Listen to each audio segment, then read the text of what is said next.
বাইতুল মুকাররম আন্তর্জাতিক jewellery market, যারা হকার আছেন দয়া করে আপনাদেরকে মালামালগুলি আপনারা গুছিয়ে নেন। আপনারা যতক্ষণ না থাকবেন না সরবেন ততক্ষণ আমরা আমাদের প্রতিষ্ঠান খুলব না। দয়া করে আপনারা যে হকার আছেন আমার ভাই তারা অবশ্যই আশপাশে যাদের মালামালগুলি আছে তারা সরাই দেবেন।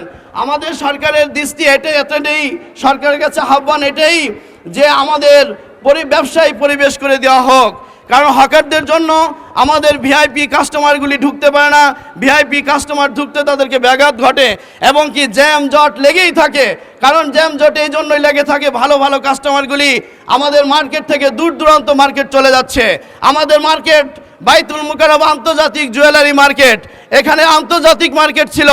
এই মার্কেটে হকারের কারণে আমাদের ভিআইপি কাস্টমারগুলি ঢুকতে পারে না। কাস্টমার কি ছিটে ফিটে হয়ে বিভিন্ন ধরনের মার্কেটে তারা আশ্রয় নিচ্ছে।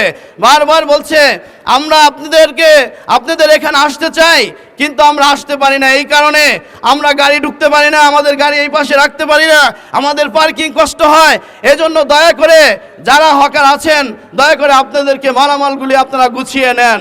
আমাদের কার্যক্রম শুরুর আগে আপনারা মালামালগুলি গুছিয়ে নেন, কারণ এটা আমাদের মার্কেটের পক্ষ থেকে আপনাদের প্রতি আহ্বান।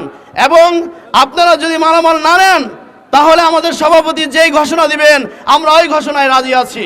আমরা ওই ঘোষণায় প্রয়োজন আমরা মাঠে থাকবো, আমরা রোডে থাকবো। আপনারা যতক্ষণ না থাকবেন না সরবেন ততক্ষণ আমরা আমাদের প্রতিষ্ঠান খুলব না এবং আমরা ব্যবসা বাণিজ্যতে ফিরে যাব না, আমরা রোডে অবস্থান করব। ধন্যবাদ সকলকে। এবং সরকারকে দৃষ্টি আকর্ষণ করছি এই জন্য যে আমাদের হকারগুলিকে আপনি সুন্দরভাবে চারপাশ দিয়ে আপনি দরদি, আপনি দেশের বন্ধু, সেই ক্ষেত্রে আপনি ব্যবসায়ী ও বন্ধু। অতএব এই ক্ষেত্রে আপনি যে সারা বাংলাদেশে যেইভাবে হকার উচ্ছেদ করেছেন আমাদের মার্কেটের হকার উচ্ছেদ করবেন ইনশাল্লাহ।